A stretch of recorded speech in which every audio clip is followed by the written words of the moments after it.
എന്തൊക്കെ ബഹളമായിരുന്നു. ഒടുവിൽ പവനായി ശവമായി ഒരു സോഫയിൽ ഇങ്ങനെ കിടന്ന് ആലോചിച്ചുകൊണ്ടിരിക്കുകയാണ്. ഇതേ സമയത്ത് പുറത്ത് ആര്യനും അക്ബറും വേറെ പല പല ചിന്തകളിലാണ്.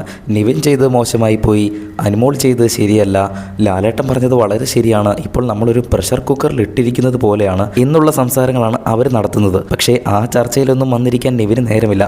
കാരണം നിവിന് വളരെ വലിയ വലിയ കാര്യങ്ങൾ ചിന്തിക്കാനുണ്ട്. വരുന്ന ലാലേട്ടൻ വരുന്ന വീക്കെൻഡ് എപ്പിസോഡിൽ എന്തൊക്കെ ചീത്തയായിരിക്കും ലാലേട്ടൻ വിളിക്കാൻ പോകുന്നത്, എന്തൊക്കെ ശിക്ഷയായിരിക്കും താൻ നേരിടേണ്ടി വരുന്നത്. ഇനി ഒരുപക്ഷെ റെഡ് കാർഡ് വല്ലതും കിട്ടുമോ?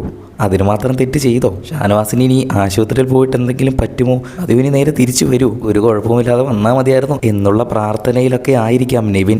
ഒരുപക്ഷെ നിവിൻ വീക്കെൻഡ് എപ്പിസോഡ് വരെ നിർത്തിയിട്ട് ലാലേട്ടൻ വന്നൊരു ശിക്ഷയും കൊടുത്തൊരു റെഡ് കാർഡും കൂടെ കൊടുത്ത് പുറത്താക്കി കഴിഞ്ഞാൽ അത് വല്ലാത്തൊരവസ്ഥയായിരിക്കും. കാരണം ലാലേട്ടൻ്റെ വായിലിരിക്കുന്ന മൊത്തം കേൾക്കുകയും ചെയ്തു, പുറത്താകേണ്ടി വന്നു.